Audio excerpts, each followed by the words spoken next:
Magandang araw po sa lahat, may bagong update po tayo kay Dara. Bago ang lahat, kung hindi ka pa nakapag-subscribe sa channel ko, paki-subscribe po ang aking YouTube channel at i-click ang bell button para sa panibagong update.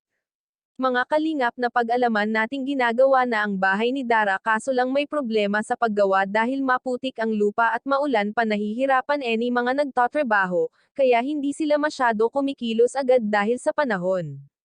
Sa oras na iyon may ganap sa bahay ni Dara. Ano iyon? Iyan ang ating aalamin mga kalingap. May kaganapan sa bahay ni Dara at abalang maghanda dahil fiesta pala sa lugar nila.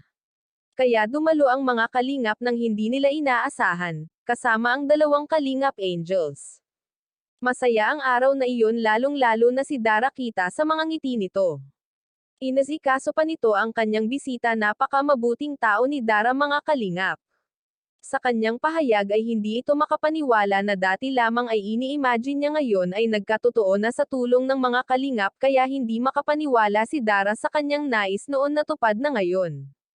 Mga kalingap, napansin niyo ba na ninanais ni Dara na mag-suggestion sa bahay yung feeling na niya ay magiging maayos na ang kanilang pamumuhay, kaya sa ngayon ay sinamahan siya ni Rose Ann at Joy sa kanilang bahay. Masayang salo-salo at magandang pakikitungo sa mga kalingap. Maraming salamat po, pakisuportahan po Val Santos Matubang at Kalingap Rab channel at sa aking YouTube channel. Please like, share, subscribe and comment ng inyong mga opinion. Thank you and God bless.